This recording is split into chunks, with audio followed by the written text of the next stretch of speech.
ಸ್ವಾತಂತ್ರ್ಯ ದಿನಾಚರಣೆಯ ಶುಭಾಶಯ ತಿಳಿಸಿದ ರಾಜಋಷಿ ಗುರೂಜಿ.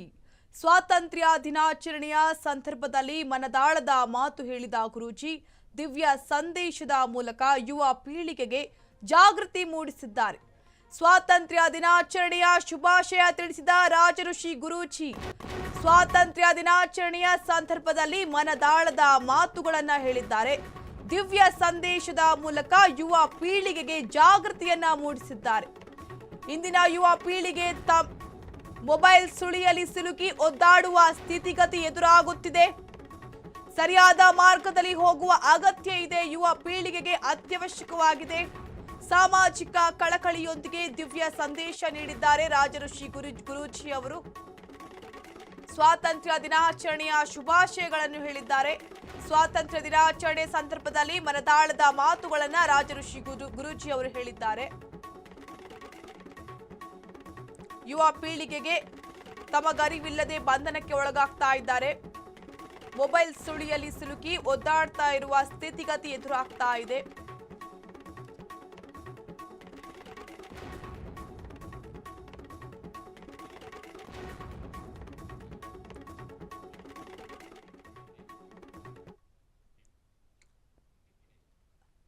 ಹಾಗಾದ್ರೆ ಯುವ ಪೀಳಿಗೆಗೆ ರಾಜಋಷಿ ಗುರೂಜಿ ಅವರು ಯಾವ ಸಂದೇಶಗಳನ್ನ ತಿಳಿಸಿದ್ದಾರೆ ನೋಡೋಣ. ಕನ್ನಡ ನಾಡಿನ ಎಲ್ಲ ಜನತೆಗೂ ಸ್ವಾತಂತ್ರ್ಯ ದಿನಾಚರಣೆಯ ಶುಭಾಶಯಗಳು. ಇಂದು ನಾವು ಕೇವಲ ಸ್ವಾತಂತ್ರ್ಯ ದಿನಾಚರಣೆ ಅಂತ ಆಗಸ್ಟ್ 15 ಅಂತ ಸೆಲೆಬ್ರೇಷನ್ ಅಲ್ಲ. ನಿಜವಾದ ಸ್ವಾತಂತ್ರ್ಯ ನಮಗೆ ನಮ್ಮಷ್ಟಕ್ಕೆ ನಾವು ನಮಗೆ ಅರಿವಿಗಿರದೇ ಬಂಧನಕ್ಕೆ ಒಳಗಾಗ್ತಾಯಿದ್ದೀವಿ. ನಮಗೆ ಅರಿವಿಗಿರದೇ ನಾವು ಈ ಒಂದು ಮೊಬೈಲ್ ಅನ್ನುವಂತಹ ಒಂದು ಹಗ್ಗದಿಂದ ಪಾಶದಿಂದ ನಾವು ಬಂಧನ ಆಗ್ತಾಯಿದ್ದೀವಿ. ನೀವು ಸೋಷಿಯಲ್ ಮೀಡಿಯಾದಲ್ಲಿ ನೀವು ಒಂದು ರೀಲ್ಸ್ ಅಂತ ಓಪನ್ ಮಾಡಿದ್ರೆ ಅದೊಂದು ದೊಡ್ಡ ಸುರಂಗ. ಅದರಲ್ಲಿ ಕೋಟಿಗಟ್ಟಲೆ ರೀಲ್ಸ್ಗಳಿದೆ. ನೀವು ಅದರಲ್ಲಿ ಯಾವಾಗ ಎಂಟ್ರ್ ಆಗ್ತೀರಿ ಅಂತ ಗೊತ್ತಿದೆ, ಆದರೆ ಯಾವಾಗ ಎಕ್ಸಿಟ್ ಆಗ್ತೀರಿ ಅಂತ ನಿಮ್ಗೆ ಗೊತ್ತಾಗ್ತಾಯಿಲ್ಲ. ನಿಮ್ಗೆ ಅರಿವಿಗಿರದೇ ನಿಮಗೆ ಬೇಕಿದ್ದು ಬೇಡದೇನೆ ನಿಮ್ಮಷ್ಟಕ್ಕೆ ನೀವೇ ದಿಗ್ಬಂಧನ ಹಾಕ್ಕೊಳ್ತಾ ಇದ್ದೀರ. ಯಾವ ಥರ ದಿಗ್ಬಂಧನ ಅಂತಂದರೆ, ಇವಾಗಿನ ಜನ್ರೇಷನ್ ನೋಡ್ಬೋದು, ಸೋ ಕಾಲ್ಡ್ ಜೆನ್ ಝಿ ಅಂತ. ಇವ್ರಿಗೆಲ್ಲ ಹೇಗೆ ಅಂತಂದರೆ 8 ಸೆಕೆಂಡ್ ವಿಡಿಯೋ ಮಾತ್ರ ನೋಡುವಷ್ಟು ಪೇಷನ್ಸ್ ಇದೆ. 8 ಸೆಕೆಂಡ್ ವಿಡಿಯೋ ಆದ ನಂತರ ನೋಡ್ತೀನಿ ಅನ್ನೋಂಥ ತಾಳ್ಮೆ ಇವರಿಗಿಲ್ಲ. 8 ಸೆಕೆಂಡ್ ವಿಡಿಯೋ ಬರ್ತಿರಬೇಕು, ಅದನ್ನು ಸ್ಕ್ರೋಲ್ ಮಾಡ್ತಾ ಇರಬೇಕು.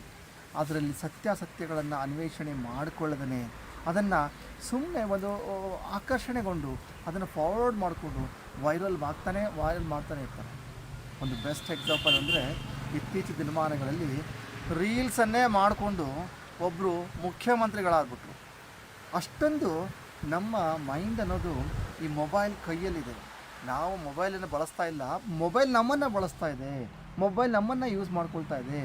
ನಿಮಗೆ ಯಾರನ್ನಾದರೂ ಒಬ್ಬರನ್ನ CM ಮಾಡಬೇಕು ಅಂತಂದರೆ ದೊಡ್ಡ ಮಾತೇನಿಲ್ಲ. ನೀವು ಒಂದು 10-15 ಅಕೌಂಟ್ ಓಪನ್ ಮಾಡಿ ಅವ್ರ ಬಗ್ಗೆ ಬೂಸ್ಟಪ್ ಮಾಡಿಕೊಂಡು ನೀವು ಅವ್ರ ಬಗ್ಗೆ ಒಳ್ಳೆ ಪಾಸಿಟಿವ್ ಕಮೆಂಟ್ಸ್ ಕೊಟ್ಕೊಂಡು ಒಂದು ಫ್ಯಾನ್ಸಿಯಾಗಿ ಒಂದು ವಿಡಿಯೋ ಮಾಡಿಕೊಂಡು 8 ಸೆಕೆಂಡ್ ವಿಡಿಯೋ ಮಾಡ್ಕೊಂಡು ಹಾಕ್ಕೊಂಡು ಹೋದರೆ ಆಟೋಮೆಟಿಕ್ಲಿ ಅದು ಬೂಸ್ಟಪ್ ಆಗೋಗ್ಬೋದು.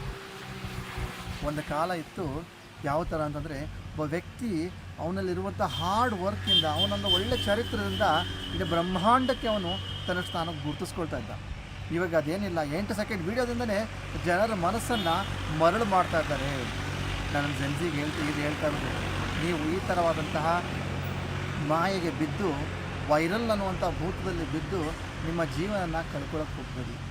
ವೈರಲ್ ಆಗೋದು ಬೇಡ, ವ್ಯಾಲ್ಯೂಬಲ್ ಆಗಿ. ವೈರಲ್ಲು ಆಗ್ತೀನಂತ 1 ಕ್ಷಣ 2 ಕ್ಷಣ, ಆದರೆ ವ್ಯಾಲ್ಯೂಬಲ್ ಆಗಬೇಕಾದ್ರೆ ಇಡೀ ಜೀವನ ಪೂರ್ತಿ ಬೇಕಾಗುತ್ತೆ. ನೀವು ಯಾವಾಗ ವ್ಯಾಲ್ಯೂಬಲ್ ಆಗ್ತಿರೋ ಇಡೀ ಜೀವನ ಪರ್ಯಂತ ನಿಮಗೆ ಗೌರವ ಅಂತ ಸಿಗುತ್ತೆ. ಜನ ನಿಮ್ಮನ್ನು ಒಂದು ಮನಸಾರೆ ಇಟ್ಕೊಂಡು ಪೂಜೆ ಮಾಡುವಂತಹ ಸ್ಥಿತಿ ಒಂದು ಕ್ರಿಯೇಟ್ ಆಗುತ್ತೆ. ಸೊ ನಾನು ಜನ್ಸಿಗೆ ಹೇಳುವಂಥದ್ದು, ನೀವು ಯಾರನ್ನಾದರೂ ಗುರುತಿಸ್ಕೋಬೇಕಾದ್ರೆ, ನೀವು ಯಾರನ್ನಾದರೂ ನಿಮ್ಮ ನಾಯಕ ಅಂತ ಡಿಸೈಡ್ ಮಾಡಬೇಕಾದಾಗ ಮೊದಲು ಅವನಲ್ಲಿ ಆ ಎಬಿಲಿಟಿ ಇದೆ ಅಂತ ನೋಡ್ಕೊಳ್ಳಿ. ಆ ಎಬಿಲಿಟಿಯಿಂದ ಅವನಿಗೆ ಆ ಜನರನ್ನು ರಕ್ಷಣೆ ಮಾಡೋ ಶಕ್ತಿ ಇದೆ ಅಂತ ನೋಡಿ. ಅದಾದ ನಂತರ ನೀವು ಡಿಸೈಡ್ ಮಾಡಿ. ಸೊ ಇವಾಗಿನ ಕಾಲದ ನಾನು ಜೆನ್ಸಿಗೆ ಹೇಳೋದು ಇಷ್ಟೇ, ಈ ಸೋಷಿಯಲ್ ಮೀಡಿಯಾ, ಈ ರೀಲ್ಸ್ ಅನ್ನೋ ಒಂದು ಹುಚ್ಚಿಂದ ಹೊರಗೆ ಬಂದು ನಿಮ್ಮ ಪ್ರಾಕ್ಟಿಕಲ್ ಲೈಫಿಗೆ ನೀವು ಕಾಲಿಡಿ. ರಾತ್ರಿಯೆಲ್ಲ ಇಡೀ ನಿಮ್ಮ ರೀಲ್ಸೆಲ್ಲ ನೋಡಿಕೊಂಡು ನಿಮ್ಮ ಲೈಫನ್ನು ಸ್ಪಾಯ್ಲ್ ಮಾಡ್ಕೊಬಂದು ಅದೇ ಟೈಮನ್ನು, ಅದೇ ಸೋಷಿಯಲ್ ಮೀಡಿಯಾನ ನಿಮ್ಮ ಕಲಿಕೆಗೆ ಅಂತ ಅದನ್ನು ಉಪಯೋಗ ಮಾಡ್ತೀವಿ. ಸೊ ಯಾವಾಗ ನೀವು ಗುರು ಹಿರಿಯರನ್ನು, ನಿಮ್ಮ ತಂದೆ ತಾಯಿಯನ್ನು ಪ್ರೀತಿಸ್ತೀರಿ, ಗೌರವಿಸ್ತೀರೋ, ಆಟೋಮೆಟಿಕ್ಲಿ ನೀವು ದೇಶದ ಬಗ್ಗೆ ನಿಮಗೆ ಗೌರವ ಬರುತ್ತೆ. ಸೊ ಎಲ್ಲ ಜೆನ್ಸಿಗೆ ಹೇಳೋದು ಇಷ್ಟೇ, ಮೊಬೈಲನ್ನು ಆದಷ್ಟು ತಕ್ಕ ಮಟ್ಟಿಗೆ ಮಾತ್ರ ಯೂಸ್ ಮಾಡ್ಕೊಳ್ಳಿ. ನಿಮಗೆ ಯಾವಾಗ ಕಲಿಕೆ ಅಂತ ಬಂದಾಗ ದಯವಿಟ್ಟು ಅಷ್ಟಕ್ಕೆ ಮಾತ್ರ ಸೀಮಿತವಾಗಿರಲಿ. ಅದನ್ನು ಬಿಟ್ಟು ಮನೋರಂಜನೆಗಂತ ನೀವು ನಿಮ್ಮ ಬುದ್ಧಿನ ಆ ಒಂದು ಮೊಬೈಲ್ ಕೈಯಲ್ಲಿ ಕೊಡದಿರಿ. ಸೊ ಇಷ್ಟು ಹೇಳುತ್ತಾ ಒನ್ಸ್ ಅಗೈನ್ ನಮ್ಮ ಎಲ್ಲ ಕನ್ನಡ ನಾಡಿನ ಜನರಿಗೆ ಸ್ವತಂತ್ರ ದಿನದ ಶುಭಾಶಯಗಳು ಹೇಳ್ತಾ ಇವತ್ತಿನ ಸಂಚಿಕೆ ಅಲ್ಪವಿರಾಮ ಮಾಡ್ತಿದ್ದೇನೆ. ಸರ್ವೇ ಜನಾಃ ಸುಖಿನೋ ಭವಂತು. ನಮಸ್ಕಾರ. ಕನ್ನಡ ನಾಡಿ